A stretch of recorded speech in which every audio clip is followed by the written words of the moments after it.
Alhamdulillahi Rabbil Alamin. Alhamdulillahilladzi arsala rasulahu bil huda wa dinil haq liyudhhirahu 'alad dini kullih wa kafa billahi shahida. Ashhadu an la ilaha illallah wahdahu la syarika lah wa ashhadu anna Muhammadan 'abduhu wa rasuluh la nabiyya ba'd. Allahumma salli wa sallim wa barik ala hadzal nabiyil karim. Allahumma salli ala Muhammad wa ala ali Muhammad fil alamin innaka Hamidum Majid. يا أيها الذين آمنوا اتقوا الله وقولوا قولا سديدا يصلح لكم أعمالكم ويغفر لكم ذنوبكم ومن يطع الله ورسوله فقد فاز فوزا عظيما. Puji syukur kehadirat Allah dengan mengucapkan alhamdulillah rabbil alamin, berselawat kepada Nabi dengan mengucapkan Allahumma salli ala Muhammad wa ala ali Muhammad fil alamin innaka Hamidum Majid. Bapak Ibu sekalian yang berbahagia, mudah-mudahan di subuh hari ini Allah melimpahkan rahmat dan karunia-Nya serta keberkahan-Nya kepada kita semua. Allah berkahi rumah tangga kita, sakinah mawaddah warahmah insyaallah. Allah anugerahkan anak-anak yang saleh dan saleha yang hatinya selalu terpaut ke masjid insyaallah. Dan kita menjadi orang-orang yang husnul khatimah dan insyaallah kita semua istiqamah dalam kebaikan dan ketaatan. Untuk orang tua kita yang telah mendahului kita, Allah tempatkan di tempat terbaik di sisi-Nya. Allah terima amal ibadahnya. Allah kumpulkan bersama orang yang saleh. Allah kumpulkan bersama siddiqina was-salihina was-syuhada. Dan insyaAllah kita akan tetap dan kita akan bisa bersama dengan mereka. Amin ya rabbal alamin. Untuk orang tua kita yang masih hidup, Allah sehatkan, Allah kuatkan, Allah berkahi. InsyaAllah kita selalu mendapatkan ridha-Nya, mendapatkan kebaikan darinya dan doanya. Amin ya rabbal alamin. Wa qala Allah Ta'ala yauma yukshafu an saqi yud'auna ila sujudi fala yastati'una khashi'atan absarahum tarhaquhum dhillah wa qad kanu yad'una ila sujudi wa hum salimun, kata Allah. Allah bilang dalam Al-Qur'an begini, yauma yukshafan saqin wa yud'auna ila sujudi fala yastati'un khashi'atan absaruhum tarhaquhum dhillah. Kata Allah, ada orang-orang yang dipanggil untuk melaksanakan sujud kepada Allah, tapi mereka diperintahkan sujud, cuma mereka tidak bisa. Mereka takut akan segala urusan-urusan atau takut ketinggalan urusan dunianya. Kemudian Allah kata mereka tarhaquhum dhillah, selalu mendapatkan kehinaan di hadapan Allah. Wa qad kanu yud'auna ila sujudi wa hum salimun. Jika seandainya mereka mau datang dengan panggilanku, kata Allah, maka mereka termasuk orang-orang yang selamat. Baik Bapak Ibu sekalian yang berbahagia, kita lanjutkan kajian kita Bapak Ibu. Kemarin kita sampai dalam dan masih pada persoalan salat. Sekarang kita masuk pada uqubah. Al-uqubah, uqubatu liman tarikis salah. Hukuman dari Allah bagi mereka yang meninggalkan salat. Kemarin sudah kita bahas panjang lebar. Kita bahas hadisnya dulu. Wa qad warada fil hadis inna man hafaza 'ala salawatil maktuba akramahu Allah taala bi khamsi karamatin. Kata Nabi dalam hadisnya, barang siapa yang menjaga salat wajibnya 5 waktu. Ini yang disampaikan sama Nabi, mereka akramahu Allah bi khamsi karamat. Allah memuliakan mereka dengan 5 kemuliaan. Orang yang menjaga solat 5 waktu dia, ini baru poin pertama, nanti ada pasal selanjutnya. Orang yang menjaga solat 5 waktunya, kata Allah, Allah muliakan semulia-mulianya dengan 5 kemuliaan. Yang pertama kata Allah, yarfa'u anhu daiqi rizki, dilapangkan oleh Allah rezekinya, tidak ada kesempitan sedikit pun. Itu udah pasti tuh. Ini model keyakinan kalau ini Bapak Ibu. Jadi Bapak Ibu, ada kesalahan yang dilakukan oleh orang-orang beriman itu begini. Dia melaksanakan sholat. Setelah melaksanakan sholat, ana udah sholat 5 waktu Pak Ustaz di masjid, tapi kok rezekiku tak timbul-timbul. Rezekiku tak tambah-tambah. Satu, dia sholat karena rezeki, bukan karena Allah. Ini poin penting nih. Ini harus dipahami. Salat apa? Salat duha sudah, tahajud, 2 salat wajib 5 waktu juga pun sudah. Tapi kemudian dia bilang milik, ana udah salat, udah tahajud bangun, duha bangun, kata dia. Duha ya nggak tidur lah. Tapi kemudian kok rezekiku tidak lapang-lapang, sempit makin sempit malah makin banyak. Satu yang harus dipahami, Anda sholat karena siapa? Karena mengharapnya rezeki, itu satu.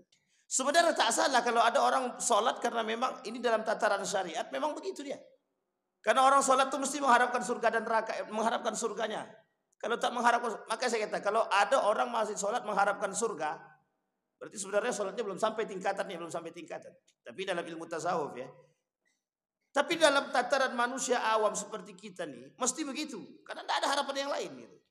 Karena salah satu motivasi yang Allah berikan untuk orang itu biar tetap ibadah itu ya surga itu. Cuman karena surga itu tidak nampak, itu aja.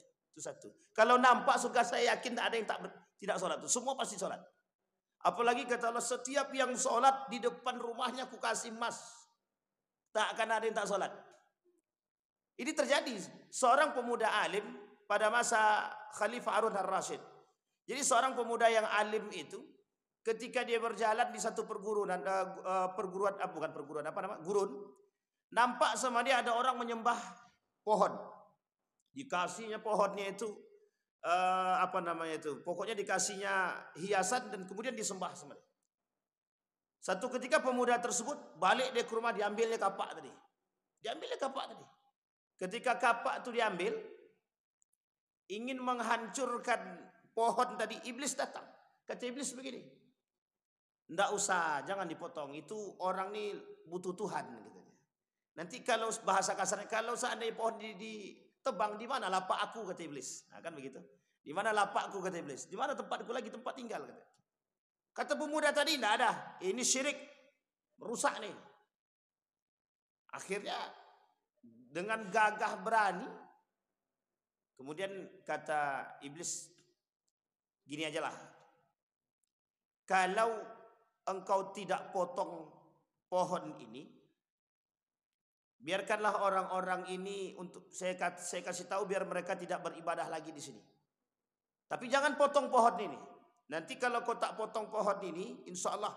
Nah, ini kata iblis, tapi pakai insya Allah. Iblis itu biasa. Jadi iblis dan setan itu menghasut di tempat baik, di tempat buruk itu biasa. Karena memang semua tempat dia ada. Kata dia, nanti setiap kau bangun tidur di bawah bantal ada emas, ada dinar. Selalu kau temukan. Satu ketika dalam mimpi itu dia dapat. Betul enggak ya? Setelah balik ke rumah, tidur dia dalam mimpi ada emas di bawah bantal. Bangun dapat. Hari pertama, hari kedua terus berlanjut. Jadi kaya nih pemuda yang alim tadi, berpikir bahwa yang memberikan ini bukan yang tadi, tapi perkataan dianggap orang soleh, gitu, orang alim. Padahal iblis itu. Singkat cerita, pemuda tadi sudah 1 pekan dapat emas, kaya ada. Hari ke selanjutnya tidak dapat. Apa kata pemuda tadi? Wah, ini orang tadi menipu nih. Enggak ada lagi. Udahlah, saya potong aja lah pohon tadi. Awalnya iblis tadi takut. Karena dengan gagah beraninya pemuda tadi mau memotong pohon tadi biar tak ada kesyirikan. Tapi yang kedua kali, dia motong pohon tadi bukan karena Allah lagi. Tapi sudah karena emas tadi. Jadi sama. Kita kan begitu kalau sholat itu. Makanya kata para orang alim, kata ahli sufi tadi, kalau orang masih ibadah mengharapkan surga, jadi tataran ibadahnya masih paling bawah gitu. Tapi kalau tidak ada motivasi, gimana orang mau ibadah? Kalau tidak ada motivasi. Nah, maka kata Allah, akramahullahu bi khamsi karamatin, kata Nabi, satu di antaranya orang yang rajin dalam ibadah salat 5 waktu deh. Kesalahan yang terjadi di orang beriman itu satu saja. Mereka doanya tidak pernah ikhlas itu. Jadi doanya itu, kenapa saya katakan tidak pernah ikhlas? Doanya itu selalu ada harapannya gitu. Kadang dia tidak paham, dia berdoa itu, harapan itu kadang-kadang yang paham harapan itu kan Allah. Kita butuhnya mobil, Allah bilang Anda masih butuh motor, belum mobil. Cuman kan kita tidak tahu maksudnya Allah ngasih mobil, ngasih motor gitu. Padahal kebutuhan kita baru sampai di situ. Gitu. Jadi kadang-kadang jangan salah memahami. Ketika Allah melapangkan rezeki seseorang itu bukan harta saja. Semua rezeki itu semuanya. Satu ketika seorang pemuda duduk di satu tempat. Di samping pemuda tersebut pohon tinggi. Pohon tinggi. Pemuda ini selalu berdoa, ya Allah murahkanlah rezekiku, ya Allah lapangkanlah, berikan aku kesehatan dan kekuatan. Tapi tak kunjung datang dengan seperti apa yang diharapkan. Satu ketika dia duduk di samping pohon yang besar. Duduk. Tak lama kemudian, tiba-tiba datang ada seekor anjing yang menggigit sendalnya, kabur dia, Pak. Dikejar sama dia. Ketika dia beranjak dari kursinya, pohon yang besar tadi tumbang. Dia masih hidup, Pak. Di situ baru dia berpikir, ya Allah, ini rezeki yang tak pernah aku terima, yang tidak pernah aku pikirkan. Coba bayangkan, ini na'udzubillah berpikir orang tak sehat ya. Kalau sempat dia duduk, kira-kira hidup tak? Kalau dia masih hidup di kursi tadi, saya masih hidup tak dia? Yang sesederhana seperti ini jarang dipahami orang. Begitulah cara Allah memberikan sesuatu. Coba bayangkan didatangkan seekor anjing, kemudian mengambil sendal, dan pemuda ini hendak mengejar anjing, pohon jatuh. Dan dia tidak kena, selamat. Tapi kalau dia masih duduk situ. Kadang-kadang orang pikir rezeki itu adalah harta saja. Duit, makanan, sembako, dan lain sebagainya. Bukan itu. Itu masih tataran yang paling rendah. Jadi berfikir tentang nikmatnya Allah itu luas. Saking luasnya nikmatnya Allah itu, kata Ali bin Abi Thalib, engkau tak akan sanggup memikirkan sekecil apapun nikmatnya Allah, engkau tak akan sanggup pikirkan. Nah, baik, itu yang pertama. Jadi Bapak Ibu, berdoalah kepada Allah dalam syiddatud doa. Bolehkah kami berdoa dengan harapan yang memang itu boleh, tak ada masalah. Tak ada masalah. Hanya saja kita harus bisa setelah berdoa itu bertawakal dan berserah diri kepada Allah. Nah, itu pentingnya. Kadang-kadang kita ragu dengan doa kita sendiri. Yang kedua, wa'adzabil qabr, kata Allah. Aku lapangkan rezeki mereka, aku jauhkan mereka dari azab kubur. Orang yang rajin salat 5 waktu, Allah jauhkan dari azab kuburnya.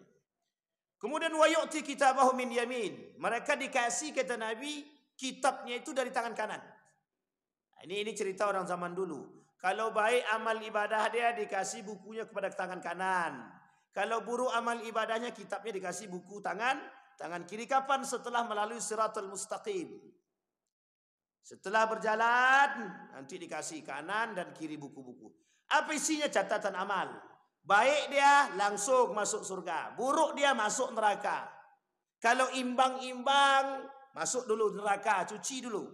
Tapi kalau lebih tinggi sedikit daripada amal buruknya, amal soleh lebih tinggi sedikit amal buruknya, maka langsung masuk. Tapi kalau amal buruknya lebih daripada amal solehnya, cuci dulu. Nah, ini bahasa para ulama. Nah, kemudian itu yang ketiga, diberi di sebelah kanan. Wa yamuru 'alal sirat kal buraq.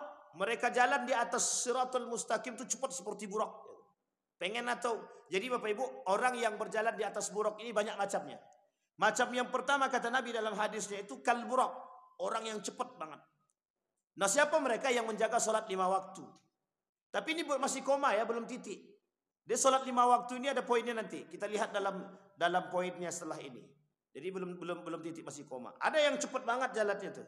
Ada yang jalannya pelan, tapi tetap selamat, tetap jalan pelan-pelan, tapi hati-hati betul. Siapa mereka? Yang rajin sedekah. Yang kedua, ada orang yang berjalan itu merangkak dia. Merangkak satu, takut betul jatuh dia. Ini yang ibadah dia masih pas-pasan.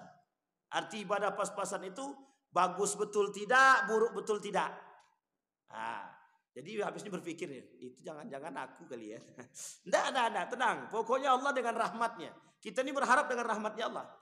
Tapi ada orang yang bergantung. Ini tataran yang paling rendah. Ada orang yang kemudian tidak perlu lagi pakai siratal mustaqim, dia sudah masuk ke dalam neraka, diangkat dulu baru dimasukkan ke dalam surga. Nah, ini orang-orang yang masih tingkatan ibadah dia, ibadah amal buruknya lebih daripada amal baiknya. Tapi kalau amal baiknya lebih daripada amal buruknya, maka dia langsung dimasukkan ke dalam surga. Nah, ini penting Bapak Ibu. Jadi sebenarnya kata Nabi, kata para ulama, orang-orang yang menjadikan sholat itu sebagai tempat dia berpijak, tempat dia pegangan segala macam. Betul kata para ulama. Kalau mau tahu hidup dia baik, tengok sholat dia.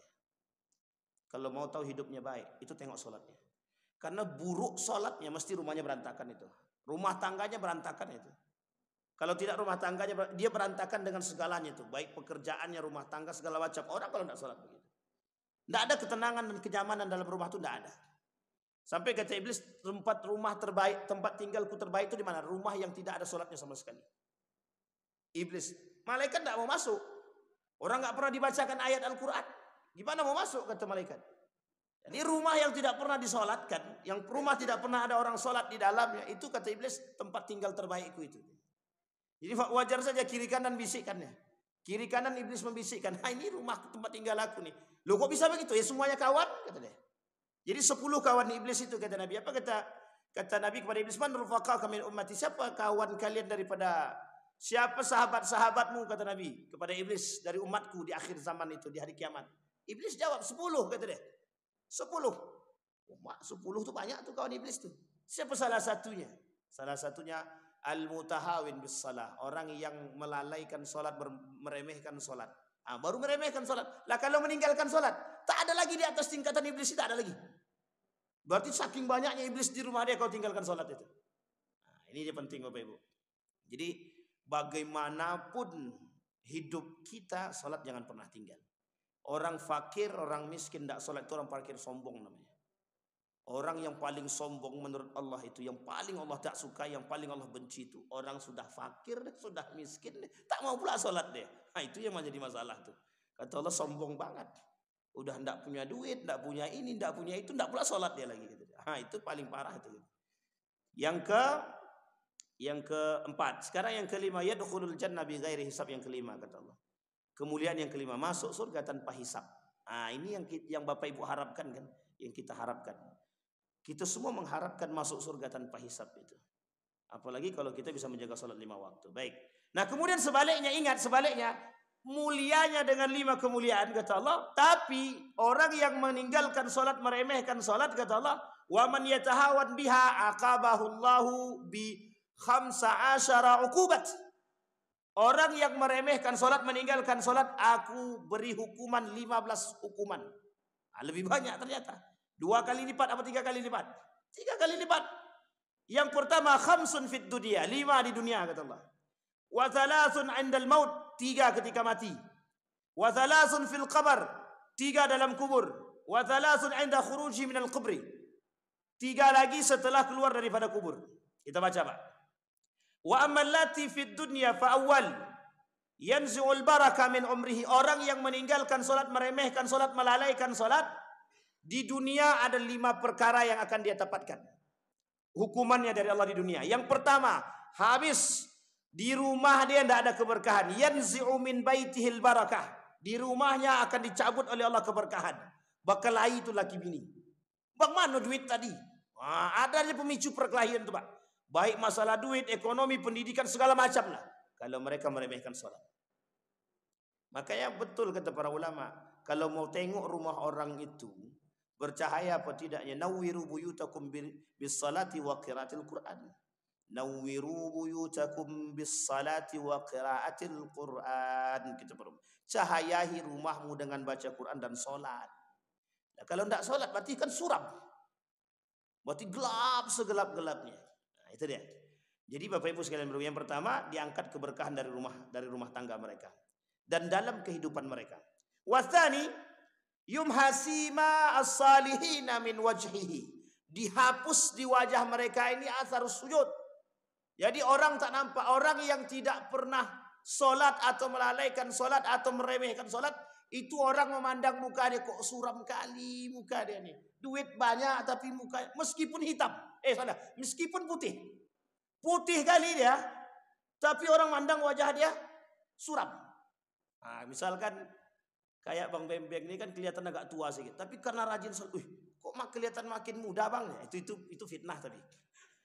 Nggak, sebenarnya Bapak Ibu sekalian. Jadi Bapak Ibu sekalian, orang yang rajin sholat itu Bapak Ibu, orang yang ini mohon maaf Bapak Ibu ya. Ini yang bisa lihat juga orang-orang yang sejalan ya, yang sama. Dan ini bukan cerita dongeng. Bapak Ibu boleh lah nanti. Bapak Ibu rajin sholat. Nanti Bapak Ibu coba lihat, ada anak muda yang rajin sholatnya, yang jaga wudhunya. Coba lihat wajahnya seperti apa. Bercahaya. Buruk kali tampang dia, hitam kali dia, legam gitu. Tapi pandangan yang disebut dengan pandangan bercahaya itu pandangan keimanannya Pak. Dan orang akan jawab begitu. Tapi yang bisa lihat siapa? Yang rajin sholat. Kalau yang tak rajin sholat, sama nih sama aku nih gitu deh. Sama aja Pak yang tak sholat. Gimana? Ini Pak yang disebut dengan di wajah mereka itu tidak nampak wajah-wajah orang soleh itu tidak nampak. Bahkan ada orang, kok adem kali lihat wajah dia nih gitu. Nah, itu ada tanda-tanda. Cuman setelah dipuji kemudian makin naik sombong, itu akan hilang balik itu. Karena ada yang begitu, Pak. Ada yang begitu. Ada yang begitu. Yang tak tahan dengan pujian itu ada. Berat, Pak. Pujian itu paling berat, Pak. Pujian itu perbuatan yang sederhana dan kecil tapi menjerumuskan dalam lubang neraka. Kata Ali bin Abi Thalib. Baik, tadi yang pertama, mereka diangkat keberkahan dalam rumah tangga. Dihapus dari wajah mereka atharus salihin, tanda-tanda orang soleh. Yang ketiga, kullu amal, semua perbuatan amalnya apapun itu, puasanya, zakatnya tidak Allah terima. Sedekahnya, zakatnya, puasanya, amal solehnya, apapun amal soleh di muka bumi ini, kalau satu solat wajib dia tak laksanakan, Allah tak mau terima semua amal ibadah dia, tak mau. Nah, ini muskilah nih, Pak. Masalah kita di sini. Jadi ternyata apa? Tidak ada gunanya kita ibadah kalau kita nak solat. Makanya pertama kali awal ma yuhasab yaumal qiyamah salat. Yang pertama kali dihisab itu salat. Kenapa? Alasannya satu saja. Karena salat bergantung kepada semua ibadah. Bergantung. Kalau zakat dia sendiri, Pak. Puasa dia sendiri. Puasa itu Allah sendiri yang kasih ibadah. Tidak ada kaitannya. Dia mau puasa, dia mau tidak salat. Kalau dia puasa tapi tidak zakat, puasa dia berpuasa misalkan. Tapi dia tidak zakat, puasanya dihitung. Zakatnya dosa. Kalau karena dia bayar zakat. Atau dia berzakat dia tapi dia tidak puasa. Zakatnya dibayar, dikasih pahalanya sama Allah, tapi puasanya tidak. Tapi kalau sholat, puasa dia, zakat dia, sedekah dia, beramal baik dengan tetangga, dia rajin santuni anak yatim. Tidak sholat dia, tidak ada guna semua ibadah dia itu. Semuanya tidak ada gunanya. Maka sholat terikat dengan semua ibadah. Semua ibadah terikat. Maka kata Nabi, kullu amal, semua amal, ya'maluhu la yu'akhiruhu, la yu'ajjiruhu Allah. Allah tidak mau kasih pahala. Allah cabut semuanya. Ini yang penting untuk kita pahami. Kemudian yang keempat, la yarfa au la yurfa ad-du'a. Doanya tidak sampai ke langit. Tertutup. Ada hijabnya. Jadi mati-matian dia berdoa sekalipun. Tapi bagaimana orang yang kemudian misalkan dia tidak pernah sholat tapi tiba-tiba dapat hidayah, itu urusan Allah. Innaka lan tahdi man ahbabta walakin Allah yahdi man yasha. Ini urusan hidayah, urusan Allah. Cuma boleh tidak kita meminta hidayah itu? Boleh, silakan. Boleh tidak kita berusaha mendapatkan hidayah itu? Bisa, silakan. Hidayah itu datang dari mana yang Allah sukai. Kadang dari hidayah datang dari tangan seorang penyamun. Hidayah datang dari tangan seorang anak kecil.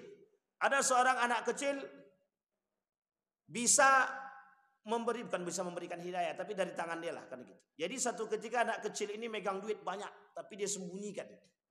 Cuman ketika dia sembunyikan, datang penyamun, dia tanya, dijawabnya dengan jujur. Apa kata kepala pemimpin penyamun tadi? Lah kok mau kau kasih tahu duitmu? Kata dia, saya sudah berjanji kepada ibu saya, berjanji kepada ibu dan kepada Allah untuk tidak berkata bohong. Jadi walau da'at minkan nukhud, sekalipun hilang daripadamu harta bendamu. Walau da'at hayati, sekalipun taruhannya hidupku. Anak kecil, Pak, bisa berani berkata demikian. Nggak, Pak, jangankan persoalan hilang duit, kata. Nyawaku pun jadi taruhannya. Kalau memang aku sudah berjanji kepada Allah akan kejujuran. Kata. Akhirnya penyamun tadi, bos penyamun tadi masuk. Kemudian apa dia kata? Kembalikan semua uang orang yang kita rampok ini. Dan kemudian dia bersyahadat kepada Allah. Dan kemudian dia bertobat kepada Allah. Ini urusan hidayah. Anak kecil pun bisa. Tapi itu urusan Allah. Bukan urusan kita. Ada orang yang mati-matian. Seperti seorang wanita yang hafal Quran. Seorang wanita hafal Quran 30 juz.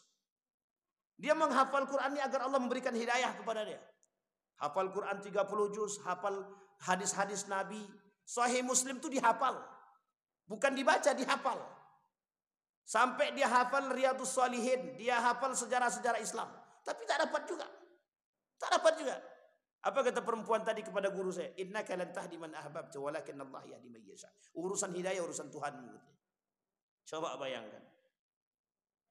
Ada perempuan yang sudah hafal Quran, yang sudah diberikan hidayah, tapi kemudian mohon maaf Allah cabut dari hati dia hidayah. Ada.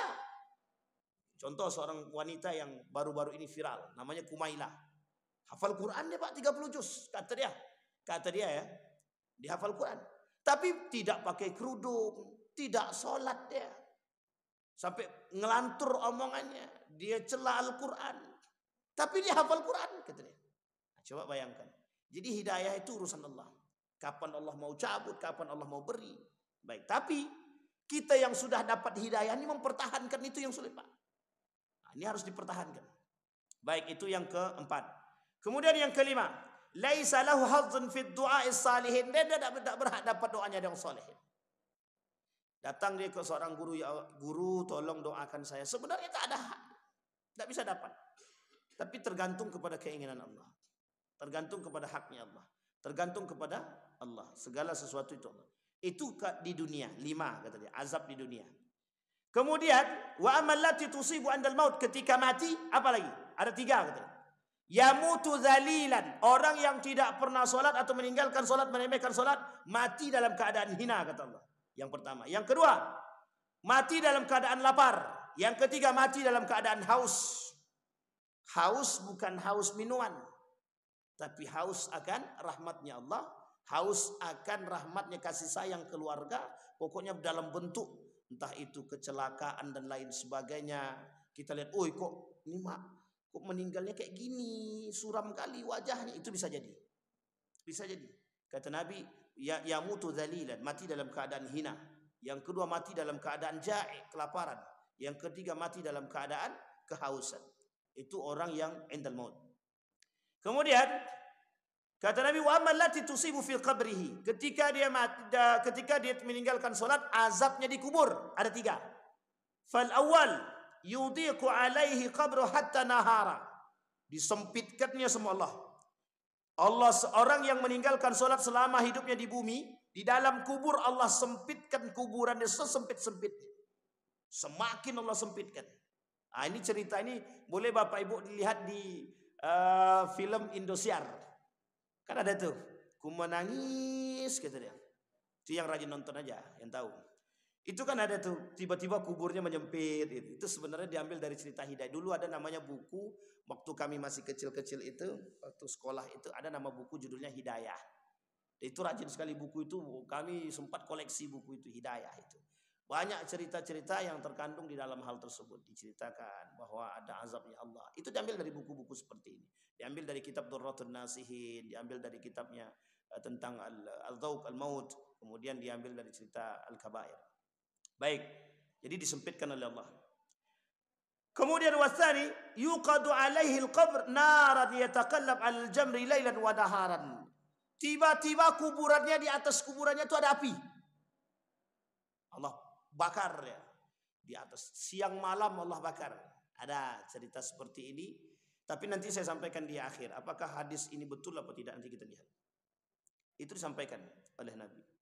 Ada kuburan terbakarlah, dan dia dibakar oleh Allah sebelum dia masuk, sebelum dia diperhitungkan sudah dibakar dulu.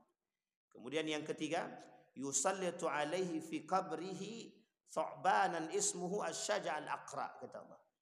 Di dalam kuburnya orang yang sengaja meninggalkan solat, dia di dalam kuburnya, kata Nabi dalam hadis ini, akan datang kepadanya al-af'a. Af'a itu thu'ban. Thu'ban itu artinya ular besar. Nama ular tersebut asy-syaja' al-aqra namanya. Yang akan memakan dia, terus menggigit dia terus menerus. Orang mati yang biasa datang cacing, ini tidak. Yang datang ular besar menggigit orang yang sengaja meninggalkan solat dalam kubur. Tapi Bapak Ibu sekalian yang berbahagia, saya jelaskan dulu. Hadis ini itu terjadi perdebatan di kalangan para ulama. Yang pertama, ulama mengatakan hadis ini maudhu' mukadzdzabah. Hadis ini dusta. Hadis ini palsu. Yang kedua mengatakan, Syekh Al-Iraqi mengatakan hadis ini hadzal hadis dhaif. Hadis ini lemah. Yang ketiga mengatakan hadzal hadis dhaif jiddan. Hadis ini lemah banget. Yang keempat, hadzal hadis mungkar. Hadis ini mungkar. Nah, Bapak Ibu sekalian yang berbahagia, saya jelasin dulu nih.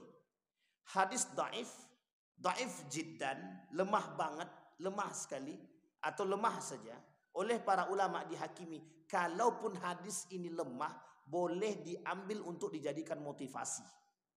Boleh diambil untuk dijadikan motivasi, tapi tidak boleh dijadikan sandaran untuk alasan. Hadis palsu, sebagian ulama dalam doa boleh, Tapi di luar doa tidak boleh. Tidak boleh dipegang hadis palsu. Hadis palsu itu kita pegang dalam doa boleh. Tapi kita pegang dalam kehidupan hari-hari tak boleh. Hadis palsu. Kalau hadis mungkar, dia masih sejalan dengan hadis dhaif jiddan, lemah banget ataupun lemah. Ini para ulama hadis berbeda pendapat. Ibnu Hajar al-Asqalani, Ibnu Haytham muridnya mengatakan dalam konteks hadis lemah boleh atau lemah banget boleh diambil sebagai motivasi. Tapi orang yang bermadzhabkan Imam Ahmad bin Hanbal atau Hambali menolak mentah-mentah yang namanya hadis palsu, hadis lemah, lemah banget, hadis mungkar, ditolak. Tapi sebagian lagi ulama yang lain mengatakan orang yang berpandangan seperti Nahdlatul Ulama, Persis dan lain sebagainya termasuk Muhammadiyah menolak hadis lemah itu menolak sebenarnya, tapi pada kondisi tertentu. Jika tidak ada lagi hadis yang lain tapi cuma ada hadisnya dhaif, maka boleh dipakai. Tapi oleh ulama yang lain, sekalipun hadis ini lemah banget kata para ulama, dijadikan motivasi kehidupan boleh. Misal persoalan ini untuk menjaga ibadah, boleh tak ada masalah untuk menjaga. Jadi motivasi Allah, kita lihat azabnya Allah kepada kita untuk tetap menjaga. Jadi Bapak Ibu sekalian yang berbahagia, apa alasan kita untuk tidak melaksanakan sholat? Oh malas. Coba lihat betapa banyaknya 15 lebih. 15 ancaman Allah kepada kita. Dan kita masih bisa santai untuk tidak melaksanakan sholat. Makanya Bapak Ibu, kalau sekalipun kita sakit saking sakralnya sakit itu Bapak Ibu, sakratul maut kita, di atas tempat tidur kita, tak bisa bergerak ke kiri dan ke kanan. Tapi kita masih mendengar, dan masih bisa, mungkin cuma hanya sekedar mendengar. Maka ketika masih bisa mengingat dan mendengar, sholatlah dalam bentuk apapun. Meskipun tidak bergerak. Saking sakralnya sholat. Ini ada orang berangkat sholat, pergi umroh, naik pesawat, dalam pesawat tak sholat. Bayangkan Bapak Ibu, saking sakralnya sholat ini. Orang dalam perjalanan pesawat, ini perdebatan para ulama dalam persoalan sholat di atas pesawat. Apa kata para ulama? Ada yang mengatakan tak sah dan lain sebagainya. Bayangkan kata Nabi, sekalipun Anda berada dalam pesawat, tidak ada tempat bertayamum, tidak ada air wudhunya, dan untuk air untuk berwudhu dan sebagainya. Solatlah Anda lihurmatil wakti. Solatlah Anda meskipun tidak berwudhu, meskipun tidak bertayamum, Anda tetap wajib solat. Tahu nama solatnya Bapak Ibu? Solat lihurmatil wakti. Solat untuk menjaga kehormatan solat itu sendiri. Nanti sampai di tempat tujuan baru Anda lanjutkan solat lagi. Berwudhu kemudian ulangi solat yang tadi.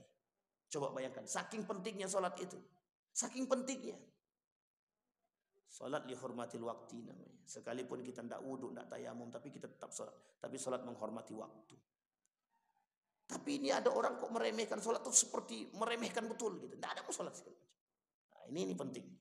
Jadi Bapak Ibu sekalian yang berbahagia, kita nih harus menjaga. Meskipun sekali sesakit apapun kita, solat ya tetap solat. Solat ya tetap solat. Baik.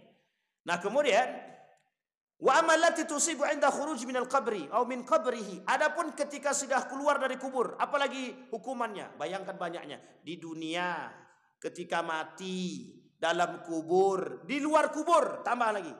Walati tusibu 'inda khuruji min qabrihi. Ketika dia keluar daripada kubur, ketika berada di tempat hisab, yaumal hisab. Allah beri dia syiddatul hisab. Penghisaban yang begitu sadis kata Allah.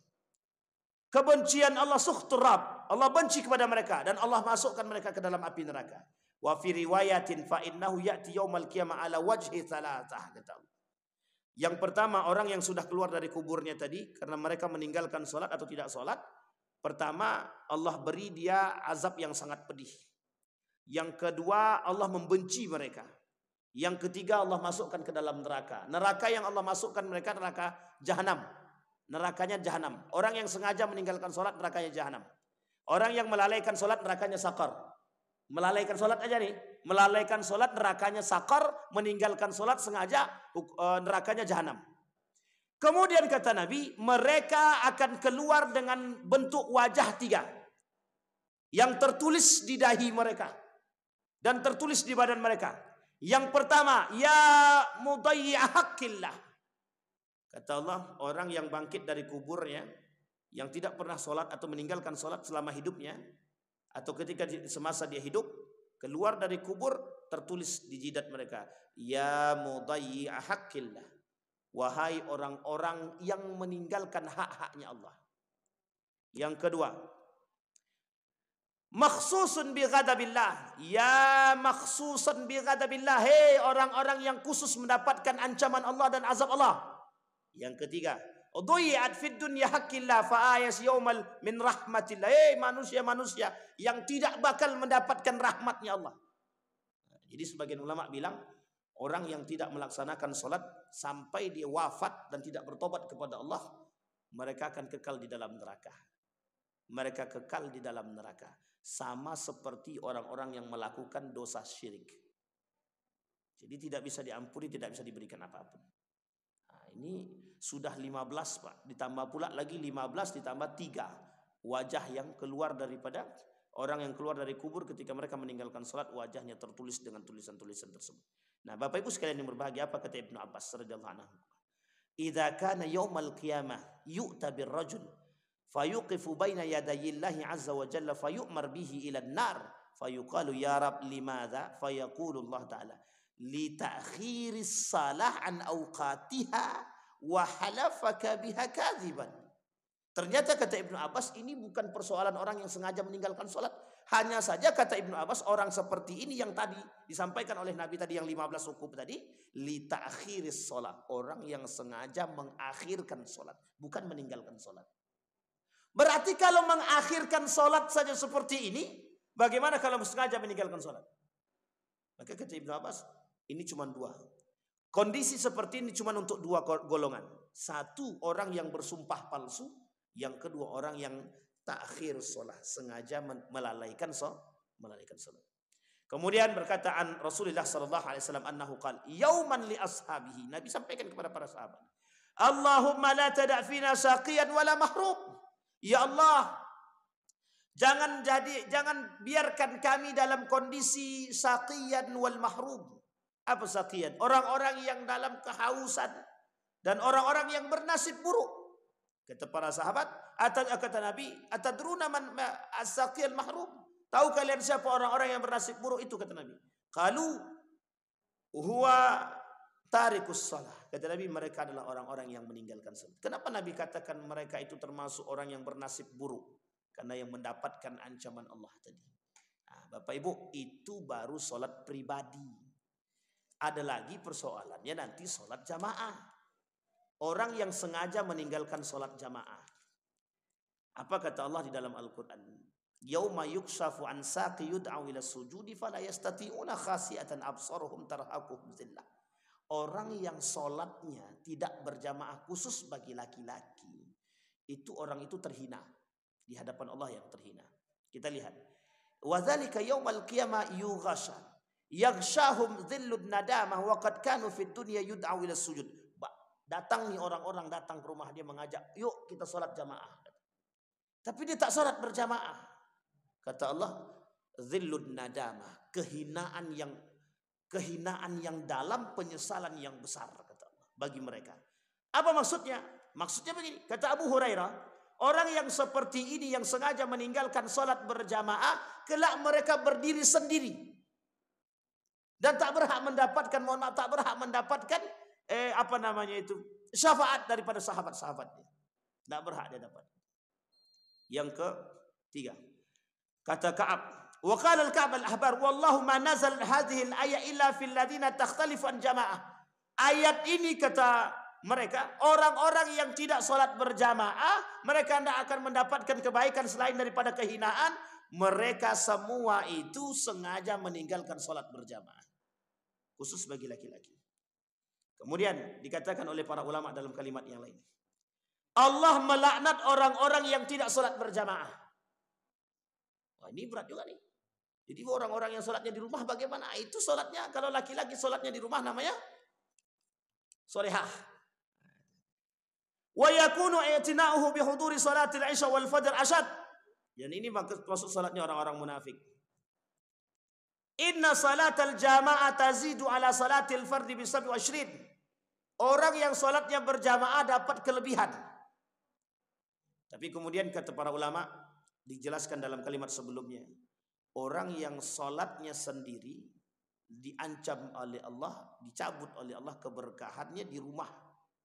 Makanya ulama bilang saking sakralnya sholat berjamaah ini bagi laki-laki sampai Imam Syafi'i bilang sholat berjamaah bagi laki-laki wajib. Sholat berjamaah bagi laki-laki kata mazhab Imam Syafi'i wajib. Apalagi pengurus masjid. Kalau pengurus masjid dia mengurus masjid tak ke masjid, ini masalah ini Pak. Nah ini jangan pula dijadikan apa ya. Tapi penting. Tapi Bapak Ibu, saya ingin sampaikan ini penyakit, ini penyakit. Ini jujur Bapak Ibu, ini penyakit. Pengurus masjid yang tidak ada uzur dan tidak sholat ke masjid berjamaah itu sebenarnya masalah Pak. Masalah Pak, serius. Kenapa saya katakan masalah? Oh ini masalah Pak. Kata para ulama, orang yang tidak sanggup mengurus masjid dan tak sanggup sholat di masjid, jangan jadi pengurus masjid. Ini atuk nih nama-nama nih. Iya betul. Iya betul, Masya Allah. Kemudian kata Nabi, nah kemudian Bapak Ibu sekalian yang berbahagia. Wa kana ba'du salaf yaqul ma fatat ahadan salatal jamaah illa bi dhanbin asabahu wa qala Ibnu Umar. Tidak ada seorang pemuda jika dia meninggalkan salat berjamaah kecuali Allah berikan dosa kepada mereka.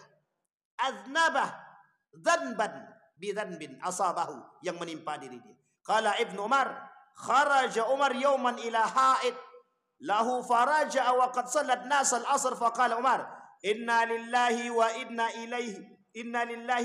ilaihi raji'un fa'atatni salat al-asr fil jamaah ushidukum anna ha'iti 'ala al-masakin sadaqatun liyakuna kafaratun lima sana'a. Bayangkan kata Ibnu Umar, ketika aku ketinggalan salat berjamaah sampai aku harus bayar kafarat, kata dia. Saking bayar kafarat itu maksudnya begini. Tahu dia salat berjamaah tapi dia tertinggal satu salat saja, dia tinggal salat berjamaah. Pergi dia keluar rumah, dia cari orang-orang miskin, dia belikan makanan hanya untuk menembus salat jamaah yang dia tinggalkan. Itu Ibnu Umar. Ibnu Umar ini anaknya Umar bin Khattab. Bapaknya soleh, anaknya lebih soleh lagi. Ibnu Umar. Kalau kita, itu yang menjadi masalah itu. Jadi kadang-kadang orang meremehkan. Nah itu Bapak Ibu poin pertama. Sekarang saya kaji dalam lintas global Bapak Ibu. Bapak Ibu sekalian yang berbahagia, salat berjamaah itu simbol kekuatan umat muslim. Salat berjamaah itu simbol kekuatan umat muslim. Kata orang Yahudi, kalau mau tahu lemahnya umat muslim, tengok salatnya. Kalau salatnya tidak berjamaah atau safnya bolong-bolong, itu tandanya umat muslimnya sedang lemah. Coba sederhana Pak, tolak ukur mereka sederhana kan? Ternyata bukan masalah itu. Mereka sudah tahu apa yang ada di dalam Al-Quran. Sawwu sufufakum fa inna taswiyatas sufufi min iqamatis shalah. Lurus dan rapatkan shaf. Ini penguat Bapak Ibu. Yang di dalam masjid saja berjamaah bisa bolong-bolong, bisa pecah belah, apalagi di luar masjid. Pasti tidak akan bersatu. Nah, jadi begitu pentingnya. La masjidu ussis ala taqwa. Kenapa Masjid Kuba itu dibangun? Untuk membangun persatuan umat muslim. La masjidu ussis ala taqwa min awwal yaumin ahaqqu an taquma fihi. Fihi rijalun yuhibbu ayyatatahhar wallahu yuhibbul mutahhirin, kata Allah. Bayangkan, sampai ayat selanjutnya Allah bilang begini dalam ayat yang lain. Innama ya'muru masajidallahi man amana billahi wal yaumil akhir. Yang bisa meramaikan masjid ini persoalan tadi itu ya. Yang bisa meramaikan masjid ini, yang bisa mengurus masjid ini hanya orang-orang yang beriman kepada Allah dan hari kiamat. Jadi tidak sembarangan Pak, persoalan masjid ini tidak sembarangan. Kata para ulama, Ka'batul, bukan Ka'bahnya sana, bukan Ka'bah, tempat pusat persatuan umat muslim itu masjid. Ulama bilang, Nabi bilang dalam riwayat yang lain, satu tempat keselamatan umat muslim di akhir zaman cuma satu, tidak ada yang lain, masjid. Artinya apa? Yang namanya berjamaah itu cuma dapat dalam masjid. Di luar masjid tidak ada Pak. Tapi mereka bersatu tuh, banyak yang tidak, tapi mereka bersatu dalam dolalah, bersatu dalam kesesatan. Kalau di dalam masjid ini bersatu dalam kesesatan, apalagi keluar masjid. Makanya kalau ada, mohon maaf, orang berkelahi di dalam masjid, itu sudah tanda kiamat itu. Serius Bapak Ibu, sudah tanda kiamat. Nabi sampaikan. Kelak di akhir zaman, kata Nabi, mereka di dalam masjid itu bukan bersatu, berpecah belah, mengangkat suara. La taqumu hatta taraw wa tasma' siyaqul kalam fil masjid. Tidak akan terjadi hari kiamat sampai kalian akan mendengar orang-orang berteriak di dalam masjid. Itu bukan teriaknya anak kecil, bukan. Orang berkelahi untuk berebut menjadi pengurus masjid. Nah, ini persoalan Bapak Ibu. Dan ini bukan sembarangan. Makanya Bapak Ibu, kenapa masjid itu juga sakral? Tempat orang untuk melihat softnya. Jadi kalau dalam masjid saja kita tidak patuh kepada imam, maka di luar kita bisa pastikan orang itu tidak akan patuh kepada pemimpin. Nah, tapi kalau di dalam masjid ini dia patuh kepada imamnya, maka dia bisa dipastikan dia juga patuh kepada pemimpinnya.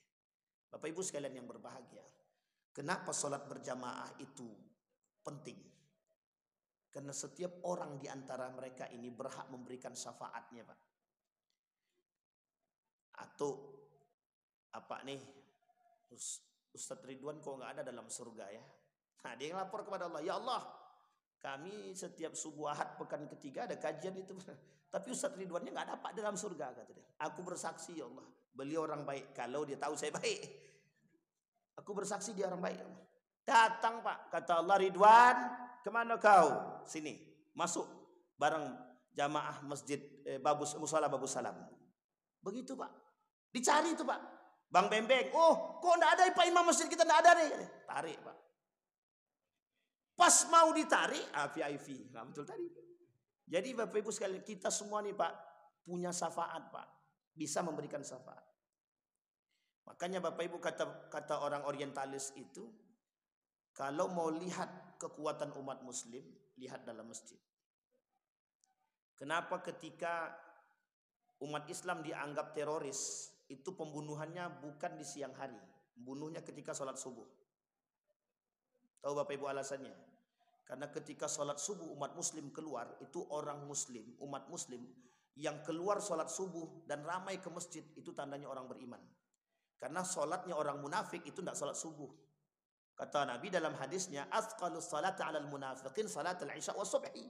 Kata Nabi dalam hadisnya, orang munafik itu paling berat sholatnya cuma dua, sholat subuh sama sholat isya. Itu munafik. Munafik masuknya neraka jahanam. Lah kalau tidak sholat sama sekali, neraka apa lagi?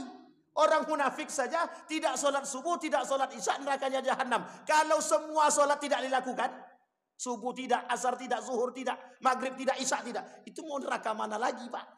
Lah jahanam itu sudah bapaknya neraka. Kata para ulama, inna min babi min abwabil jahat, inna baban min abwabi an-nar. Pintu dari segala pintu neraka itu satu saja, jahanam. Masuk pintu neraka jahanam tuh, tergantung pada amal masing-masing setelah itu. Itu Pak poinnya Pak. Jadi salah satu di antara kunci ketua daripada neraka itu neraka jahanam. Jadi nerakanya ada ketuanya Pak. Ada berapa nama neraka itu? Ada 8. Surga ada 7. Surga Firdaus, Matwa, Khuldi, Naim, Adnin, Darussalam, Darul Jalal. Nah, kan lumayan tuh. Itu dari saya SD tuh Pak, saya hafal. Nah, kita lihat dalam hadis, dalam Al-Quran ternyata ada hadis-hadis tersebut juga ada. Nah, kalau neraka juga ada 8 Pak. Neraka 8. Surga 7, neraka 8. Termasuk salah satu neraka Wir, neraka Sakar, neraka Jad, dan lain sebagainya macam. Termasuk salah satunya bapak dari semua neraka ini Allah sebut dalam Al-Quran satu saja. Neraka jahanam. Neraka jahanam. Baik Bapak Ibu sekalian yang berbahagia. Nah sekarang pertanyaannya, masihkah kita mau meninggalkan sholat berjamaah? Nah ini maka kita perlu belajar dari jamaah tablik. Mereka selalu ketok pintu orang untuk ngajak sholat berjamaah. Saya pernah ngajak orang sholat berjamaah Pak, tapi ditempelengnya. Semenjak itu tak mau saya lagi Pak. Itulah yang saya katakan, yang dikatakan oleh seorang ulama Indonesia dalam menuliskan buku, judul bukunya itu Nasihatul Mukminin. Nasihat bagi orang beriman Pak. Cuman satu Pak isi buku itu nasihatnya. Tapi cukup lumayan pembahasannya. Poinnya cuma satu, fadilatul jihad alal mukminin. Keutamaan berjihad bagi orang-orang beriman. Satu di antaranya jihad mengajak orang ke masjid. Coba bayangkan Pak. Kita kan ngajak orang, yo si Anu, oh siap fulan, ayo kita ke masjid.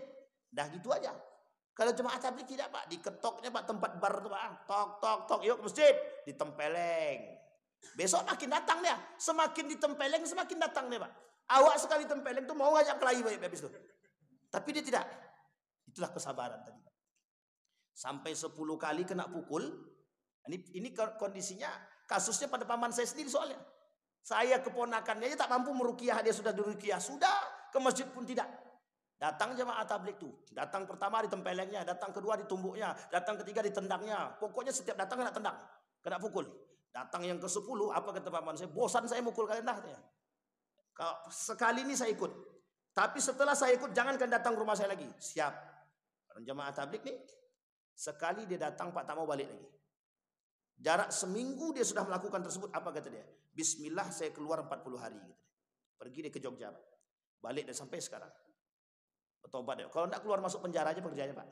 Keluar masuk penjara aja kerjaannya. Itu paman adik dari ibu saya itu. Itu saya bilang, kami saja, saya yang meruqyah dia di rumahnya pun tak mempan. Lebih kuat pula izin dia daripada jin awak, lebih hebat.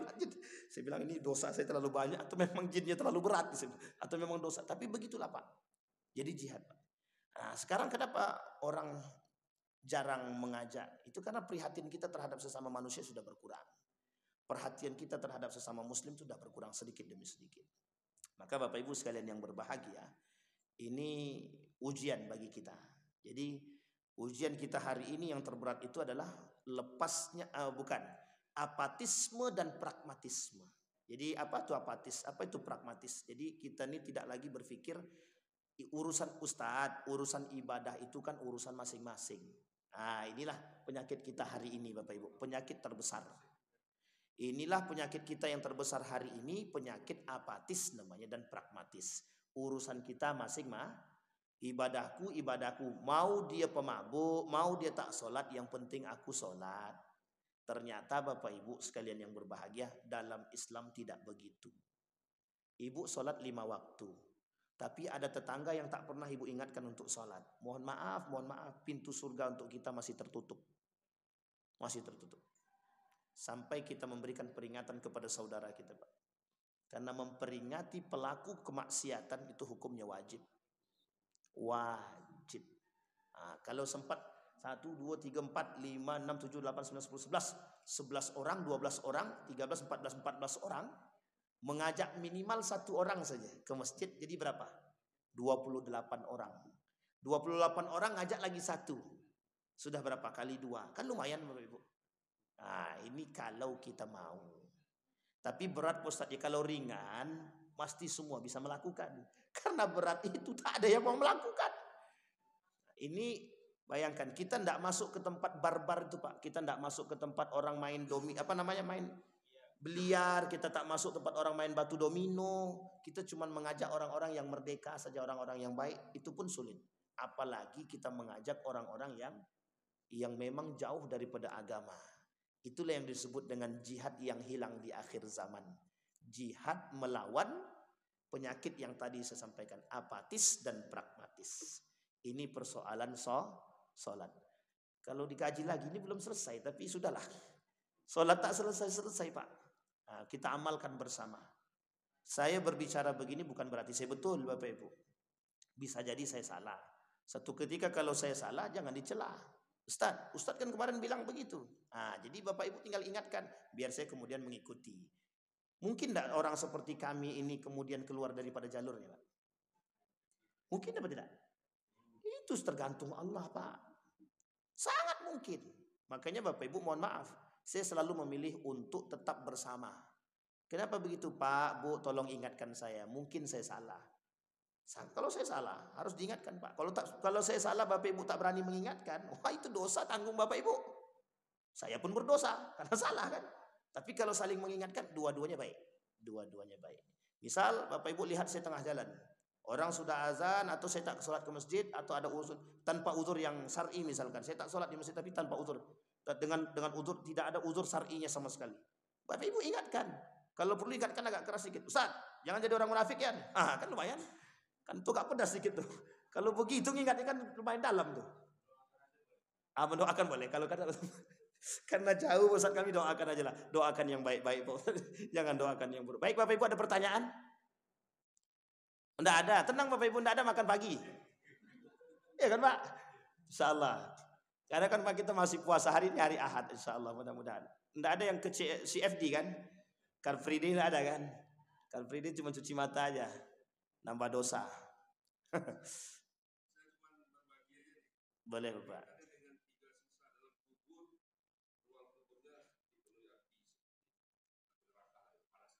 Pengalaman saya waktu saya di daerah Jumwari, Pangkil di sana, jauh. Ada orang malam itu meninggal disebabkan dia narkoba nabrak pagar jembatan, anak muda, wafat. Hari hujan malam itu, artinya kubur digali pun agak berair. Jadi kami waktu itu ada 10 orang, satu kawan ingin apalah namanya simpati lah, menunjukkan simpatinya. Dia turun ke dalam kubur itu ketika jenazah akan dikubur nanti. Begitu dia turun, injak tanah yang becek itu langsung Panas. lompat. Mukanya pucat. Ini saya cerita dalam masjid ini. Kami tidak enak lah, dia mundur gitu kan, tiba-tiba. Berarti kita tanya, dia pun cerita, panas, macam saya minjak puntung rokok, tidak sanggup minjaknya, terlompat langsung. Nah, ini kisah nyata yang saya alami, saya saksikan. Masya Allah. Nah, ini Bapak Ibu cerita nyata. Ada satu ketika di Jawa Timur itu Bapak Ibu, di Jawa Timur itu, ini ceritanya tidak main-main. Karena memang cerita nyata juga. Jadi suatu ketika mayat itu mau dimasukkan ke dalam kubur itu ada ular. Tak bisa diusir, tak mau dia pergi. Ular itu besar. Kalau ular piton lah kalau bahasa orang-orang sekarang ini kan. Tapi kita tidak tahu itu piton atau bukan. Tapi besar Bapak Ibu, besar. Jadi ular itu menunggu jenazah itu masuk. Ular itu menunggu jenazah itu masuk. Na'udzubillah min dzalik, tsumma na'udzubillah. Jadi seperti cerita-cerita seperti ini sebenarnya, ini adalah cerita pengalaman-pengalaman yang ini bisa harus kita jadikan motivasi. Tapi Ustaz dalam hadis Nabi tak ada. Tidak semua pengalaman itu kadang-kadang kita harus memang kadang-kadang tidak bisa kita langsung, oh ini karena dia meninggalkan salat, belum tentu. Tapi kalau dari pernyataan apa yang tadi kita baca kan kita sudah tahu. Meskipun kita tidak beralasan dengan itu gitu. Kita tak beralasan. Tapi faktanya begitu gitu. Tidak berhujah. Seperti mohon maaf ya Bu, kuburan penuh dengan api. Ada Pak, ada. Ada. Kuburan yang sempit ada. Ada kuburan yang tidak mau menerima sama sekali jenazah. Ada. Dan cerita ini bukan cerita main-main Pak. Jadi, Masya Allah. Jadi Bapak Ibu sekalian yang berbahagia, kadang-kadang kita perlu mengambil pelajaran dan hikmah dari cerita-cerita seperti ini. Ustadz itu kan cerita dongeng belaka, bukan dongeng Pak, bukan dongeng. Karena fakta Pak, makanya kita berani cerita. Kalau tidak fakta kita ngapain cerita?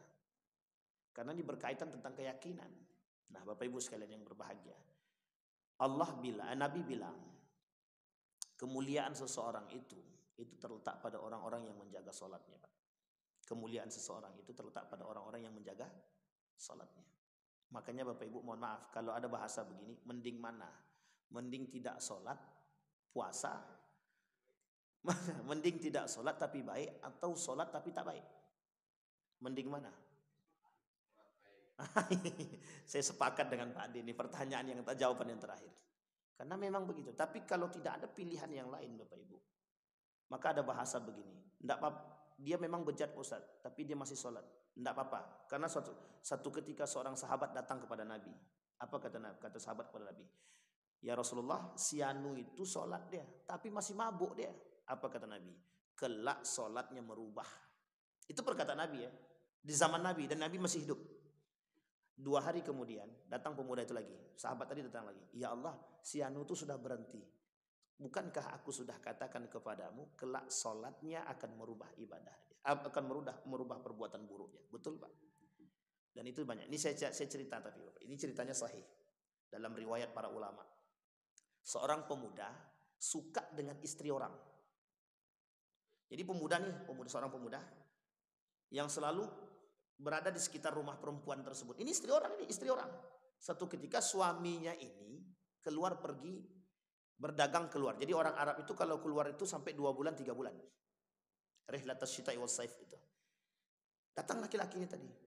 Datang ke rumah mengganggu perempuan ini tadi. Untuk melihat perempuan itu saja. Satu ketika sudah capek perempuan ini, datang laki-laki tersebut, dibukakan sama perempuan pintu tadi. Aku akan menikah denganmu tapi dengan satu syarat. Satu aja persyaratannya. Apa itu syaratnya? Kau jangan pernah tinggal sholat 5 waktu selama 40 hari. Jangan pernah tinggal di masjid. Karena laki-laki berjamaah. Setelah itu aku akan menikah denganmu. Aku akan penuhi janjiku. 40 hari setelahnya Bapak Ibu datang laki-laki tadi. Datang laki-laki tadi. Kemudian perempuan tadi, apakah engkau sudah siap untuk menikah denganku? Apa jawaban laki-laki? Tidak. Enggak, kata dia. Aku enggak lagi butuh kepada dirimu. Nah, coba bayangkan Pak. Sholat Pak. Banyak yang begitu, bahaya Pak. Jadi sholat mampu merubah segalanya. Kalau Allah kata inna salata tanha anil fahsya'i wal munkar, itu pasti. Mudah-mudahan bermanfaat bagi kita semua. Kita berdoa kepada Allah. A'udzubillahi minasyaitonirrajim. Bismillahirrahmanirrahim. Alhamdulillahirabbil alamin. Hamdas syakirin, hamdan na'imin, hamdan yuwafi ni'amahu wa yukafi'u mazidah. Ya Rabbana lakal hamdu kama yanbaghi li jalali wajhikal karim wa 'azimi sultanik. Allahumma salli ala Muhammad wa ala ali Muhammad. Allahumma faqihna fid din wa 'allimna ta'wil. Allahumma a'idna ala dzikrika wa syukrika wa husna ibadatik. Allahumma ansur man nasara ad-din wa khudhul man khadhal muslimin. Allahumma khtimna bi husnil khatimah. Allahumma thabbit qulubana bil iman wa tahhir qulubana bih. Allahumma inna nas'aluka imanan kamilah wa yaqinan sadiqa wa amalan salihan maqbulah wa tijaratan lan tabur. Allahumma ansur man nasara ad-din wa khudhul man khadhal muslimin. Allahumma ansur ikhwanana al-mujahidin fi Palestin wa fi Gaza wa fi kulli makan. Allahumma dammir al-yahud. اللهم أهلك الكفرة والمبتدعة والمشركين أعداءك أعداء الدين. اللهم إنا نسألك إيمانا كاملا ويقينا صادقا وعملا صالحا مقبولا وتجارة لن تبور. اللهم اجعل تجمعا مرحوما واجعل تفرقنا من بعده تفرقا معصوما. ربنا آتنا في الدنيا حسنة وفي الآخرة حسنة وقنا عذاب النار والحمد لله رب العالمين. السلام عليكم ورحمة الله وبركاته.